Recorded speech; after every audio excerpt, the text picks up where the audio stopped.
Maaf kalau nggak ngerti bahasa Banjar ya. Oh ini nyawani kedetahu bertahan.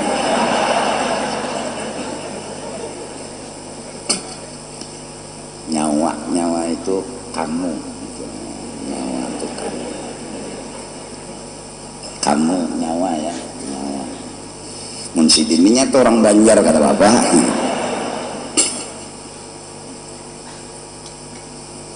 Jadi orang baik, jadi orang saleh, jadi orang yang suka nolong orang, kok masih dihina, kok masih dikucilkan, kok masih dimusuhi? Kenapa itu bisa terjadi? Ya nggak apa-apa. Memang di sini nggak ada kehidupan.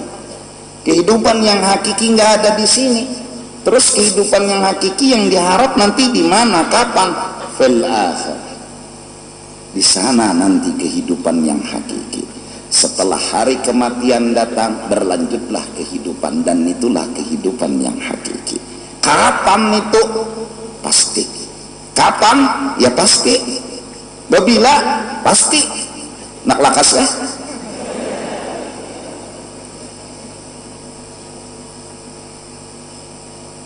Artinya ini modal.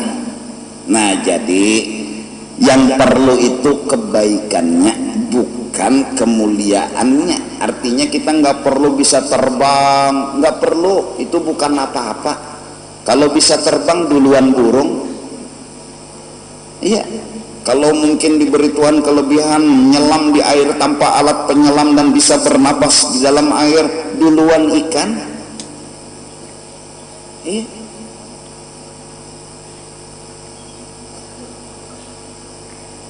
Terus apa yang dicari di sini?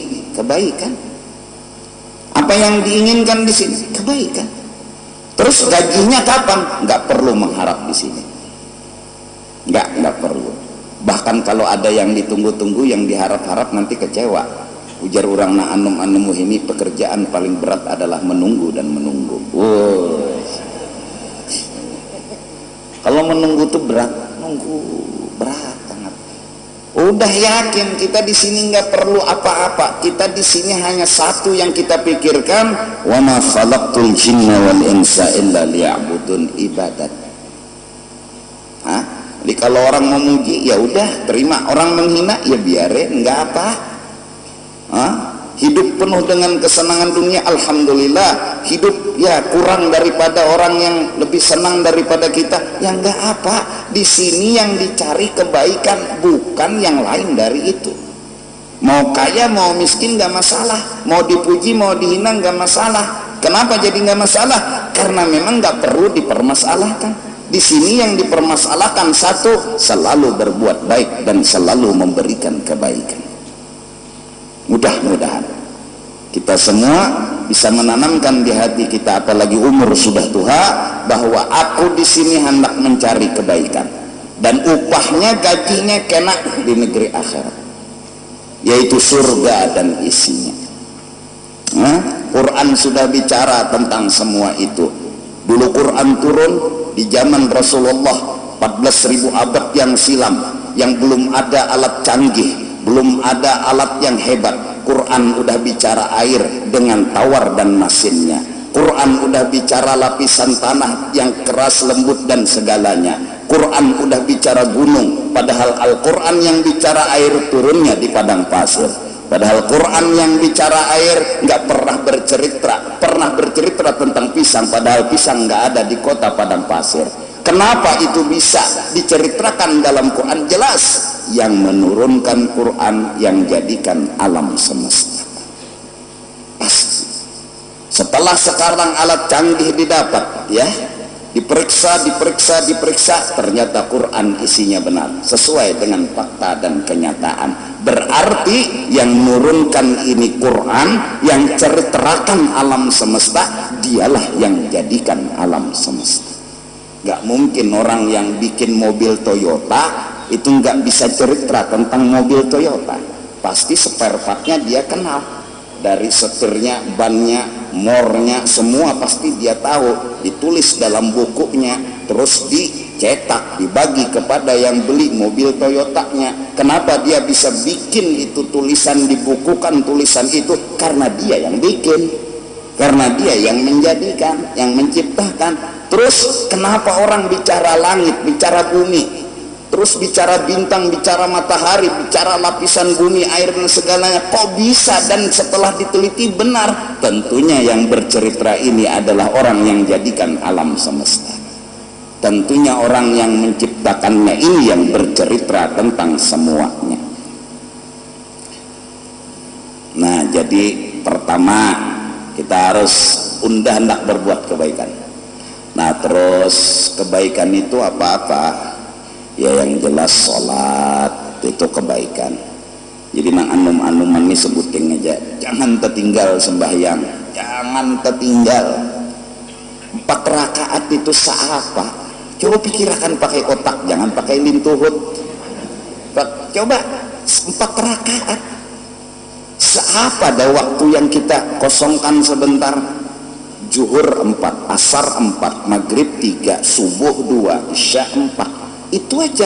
Itu pun nggak harus artinya semuanya dalam waktu yang sama, enggak. Zuhur ada waktunya, asar ada waktunya. Kenapa? Karena kita harus dekat dengan orang yang menjadikan alam semesta. Setelah lama kita menghindar, menjauh dan menjauh, dipanggil lagi oleh Allah, hayya 'alas shalah, hayya 'alal falah. Rukun sembahyang 13. Pertama, rukun artinya rukun digawi soh, ada digawi enggak soh. Rukunnya berapa? 13. Pertama apa? Takbiratul ihram. Apa itu takbiratul ihram? Lafaz Allahu Akbar, salat Allahu Akbar. Yang mana yang diwajibkan? Allahu Akbarnya, bukan ngangkat tangannya. Yang wajib dulu Allahu Akbarnya, bukan tangannya ini. Kalau diam gitu aja Allahu Akbar, sah, sah. Kenapa jadi sah? Tangannya nggak diangkat, karena yang wajib Allahu Akbarnya. Terus ada yang begini, Allahu Akbar, sah, sah. Kenapa? Karena tangan nggak perlu dipermasalahkan, walaupun ada aturan ngangkat tangan sampai ke sejajar dengan telinga. Allahu Akbar. Telinga ini, nah kalau telinganya lembeng janganlah. Ini telinganya apa, panjang gitu. Enggak, yang di sininya maksudnya. Iya. Allahu Akbar. Baru diletakkan tangan di atas pusat, di bawah dada. Pegang ke kiri sedikit seperti megang hati. Artinya yang kita jaga dalam sholat ini hati kita. Hati kemana? Lagi jalan-jalan kemana hati? Maaf, sekali-sekali saya bahasa Indonesia ya. Oh ini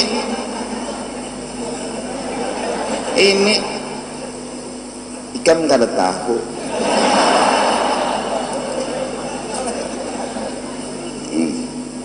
Iya. Letakkan tangannya begini nggak masalah. Mau di sini juga nggak masalah, di sini juga nggak masalah. Allahu Akbar, nggak masalah. Tapi yang benar ya begini, artinya ini. Kalau diletakkannya diturunkannya juga nggak masalah. Kenapa? Yang penting Allahu Akbar, salat.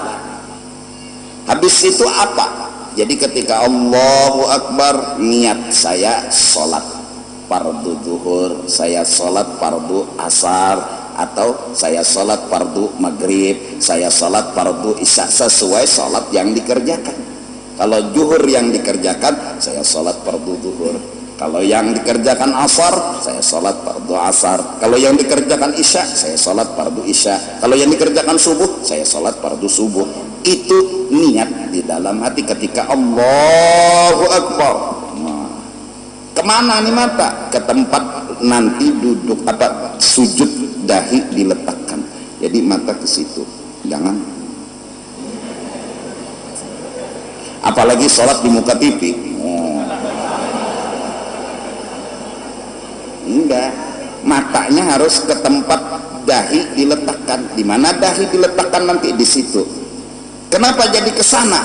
karena muka yang mulia, yang bila ditempeleng orang kita pasti marah, yang bila ditunjuk dengan tangan kita pasti marah. Tapi ketika disuruh sholat, Allah menyuruh kita tawaduk dan merendahkan diri. Muka yang mulia ini disejajarkan dengan kaki yang hina, agar kita sadar kita nggak punya apa-apa, agar kita sadar kita nggak punya kelebihan apa-apa. Dari karena itu mata memandang ke sana, agar hati ini sadar kita datang kepada Allah nggak punya apa-apa, kita nggak punya kelebihan apa-apa. Kelebihan apa yang kita miliki? Nggak ada. Mata. Oleh karena itu sunat membuka mata ketika sholat, kecuali ada gangguan yang sangat mengganggu. Sajadahnya surat kabar, surat kabarnya pelem, pelemnya pelem seksi lagi. Wow. Nah, ini mengganggu stabilitas hati dan pikiran. Belum lagi 4 rakaat sudah mandi wajib. Jangan.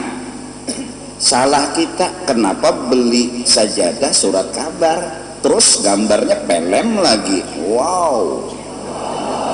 Wow. Maka sengaja jangan dibalik kayak ini, kan ada papa ini bisa.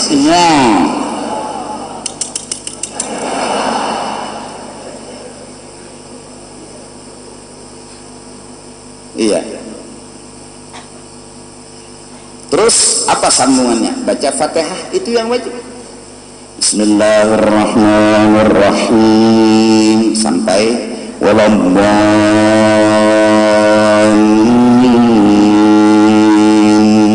Sudah. Amin dibaca enggak? Enggak. Juga enggak apa dibaca dapat pahala. Artinya enggak merusak sholat. Waladhdallin.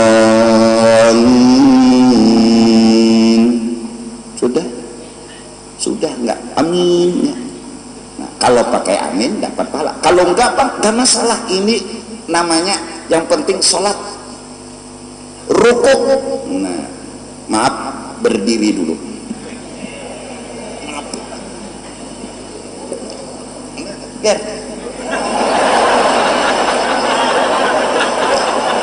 rukuk, tangan yang dipegang lutut, nih lutut yang dipegang lutut kiri sama kanan, yang megang lutut kanan tangan kanan, yang megang lutut kiri tangan kiri. Jangan sampai Allah paksa bahasa Indonesia. Ini artis ikan gertah bu.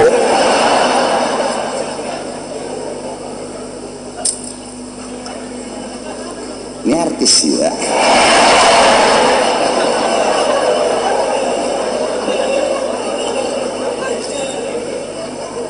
Lintuhot nang dipingkuti. Nah, jadi kalau rukuknya misalnya Allahu Akbar, saking panjang tangan dia pegang ini sah, tapi kurang bagus ini ya dipegang. Nah, lintuhut kalau orang Indonesia Jakarta lutut, kalau kita lintuhut. Kita banyak bahasa Banjar lah, lintuhut, lutut. Iya. Terus diam, jangan bergerak. Ini apa? Salat. Habis rukuknya apa yang penting itu diam sebentar, sekedar subhanallah berapa detik itu. Diam aja begini, nggak usah baca apa-apa, karena bacaan juga belum hafal. Jangankan orang nang hanyar, nang lawas gindah no udah hafal juga. Allahu Akbar. Memang nang disuruh subhana rabbiyal azim wa bihamdihi subhan. Kalau enggak masalah, yang penting rukuk.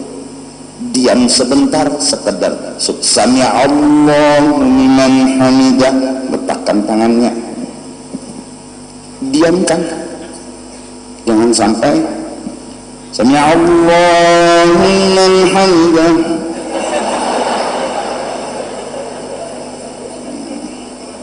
Nggak tahu, karena nggak tahu kasihan. Sami Allahu liman hamidah.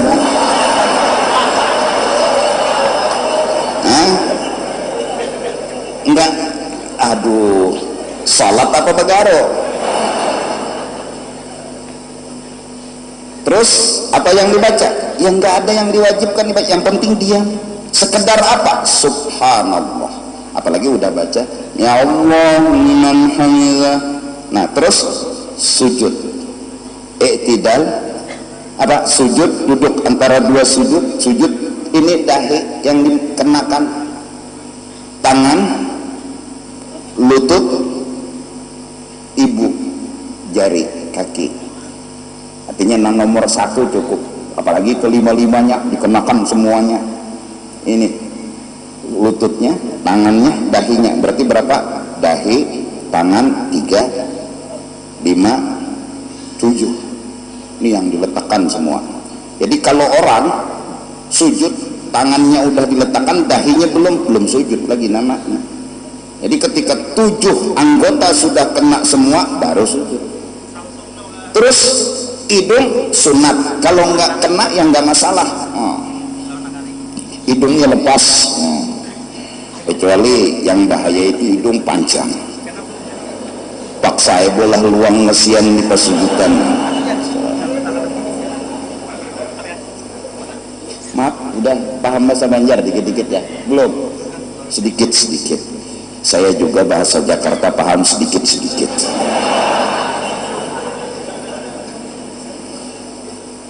Salat. Yang penting itu, mau dipuji orang mau enggak, nomor 10. Sujud lagi, terus berdiri lagi. Nanti terakhir duduknya udah masukkan kaki kirinya ke bawah kaki kanan, namanya duduk tahiyat. Kalau enggak gini, enggak apa, ya begini juga sah. Begini juga sah. Silak. Imamnya makam lawas kena tahiyat akhir, sidin santai aja, sidin bersilah. Sah, ya sah. Yang penting duduk itu pantat letakkan di tempat duduk, itu yang namanya duduk.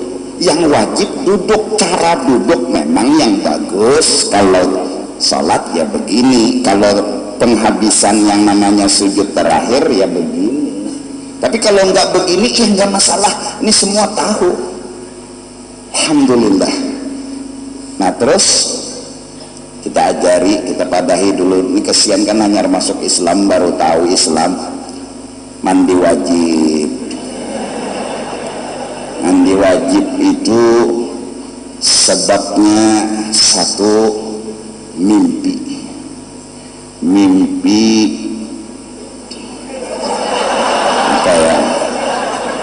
Mimpi keluar apa? Air sperma. Mimpi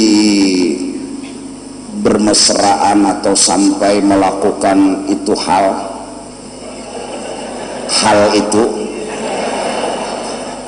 terus bangun maaf, lihat celana basah, ujar orang Banjar bepulau.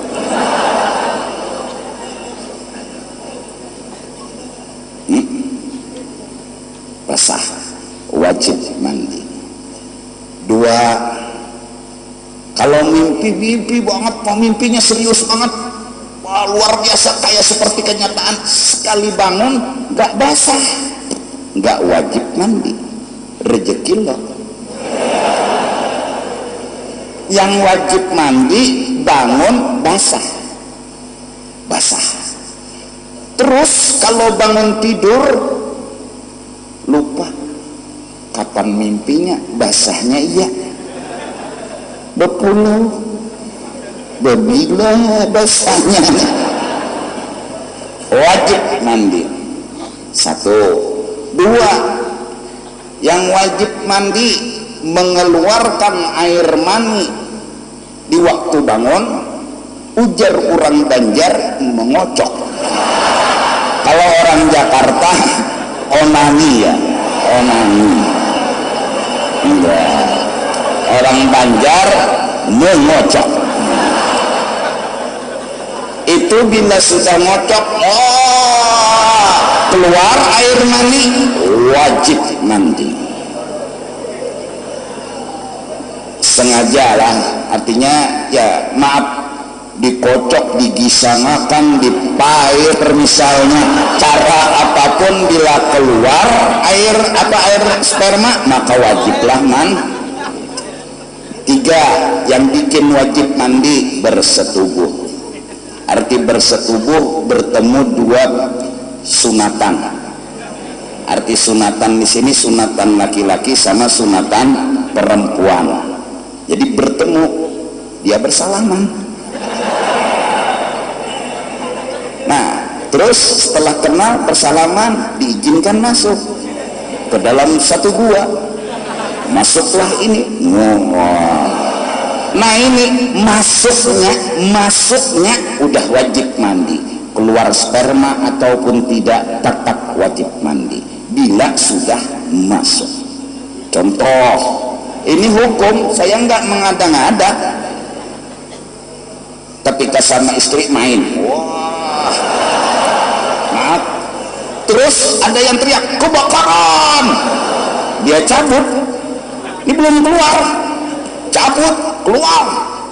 Oh memang benar api di depan rumah, langsung pakai sarung, pakai baju, pakai sandal, keluar. Lalu selesai kebakaran, dia berpikir, tadi saya belum keluar, berarti saya nggak wajib mandi. Wow,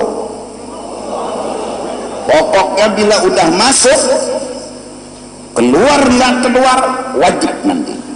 Batas masuknya sampai di mana? Cukup helm.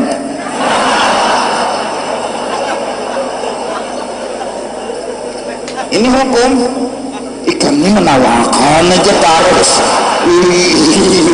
Aku sudah mengadakan mau bujur, kamu tawakan dia. Nanti udah.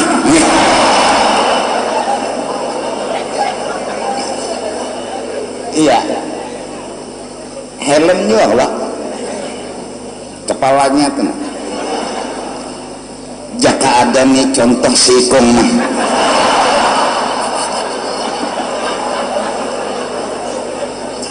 Ya coba mbah betilanjang menampayakan nangaran kepala helm tuh. Dan aku kurang latih kayaknya. Maaf, ininya aja udah masuk. Wajib mandi. Mau keluar mau enggak wajib mandi. Nah terus mandi wajib itu rukunnya yang penting berapa? Niat. 1. Ketika membasuh dan mandi, mau kepala yang didulukan, mau tangan kanan, mau badan, mau apa aja, cuma sunat kepala. Karena menurut agama malah sunat kepala 3 kali, kanan 3 kali, kiri 3 kali agar panas netral keluar dan kembali seperti semula. Ini kembali ke setting awal. Terus itu yang sempurna. Kalau asal mandi aja, saya mandi wajib, gitu aja niatnya di hati, saya mandi wajib, udah selesai. Apa kubu itu apa?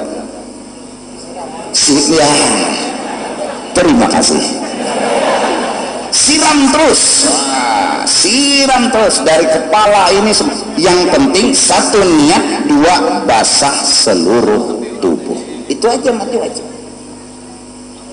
Niat basah seluruh tubuh. Maaf kaji, ini sungai, kaki diceburkan ke sungai, dia bilang dalam hati, saya mandi wajib. Udah lihat mananya, karena air udah disentuhkan ke batang tubuhnya. Cuma memang kalau sunat kepala duluan, tapi kalau kaki yang duluan disentuh boleh. Nah, sambil berokok.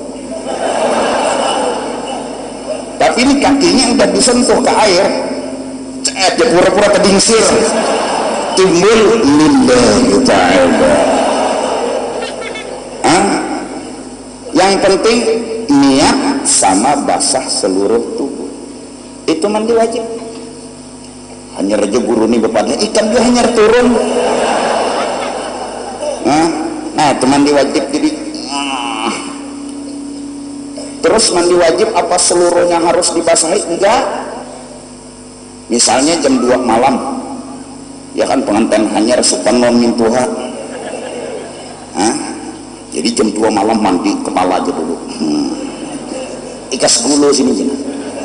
Dan ini enggak dibasuh lagi, udah tidur nih pengantin. Subuh dia sambung dari sini ke kaki. Soh sebelum selesai mandi nggak boleh sholat, itu aja. Tapi jam 2 kepala dulu. Supan ketahuan ayah, supan ketahuan ibu, padahal ayah sama ibu banget padanya. Jadi pengantin hanyar kada perlu supan, abah mamaikan banget pada ikan. Jadi jerna umat tuh pengantin hanyar pina anak betutu, kita ya pulang betutu juga.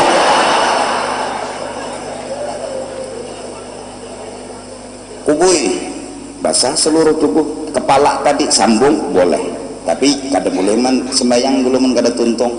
Supan non mintuha kasihan, karena orang pengantin hanyar tuh biasa guring udah mintuha. Mintuha ini mihin tipakan juana. Tampun. Paham? Nah, itu yang penting. Terus kalau orang sudah mandi wajib, sholatnya benar, wudhunya benar, nggak diberi apa-apa oleh Allah kelebihan, dia usahanya macet, dia malah dihina orang, nggak perlu sedih. Kenapa jadi nggak perlu sedih? Di sini nggak ada kehidupan yang hakiki. Di sini hanya harus tetap berbuat baik, dan itu malah ujian.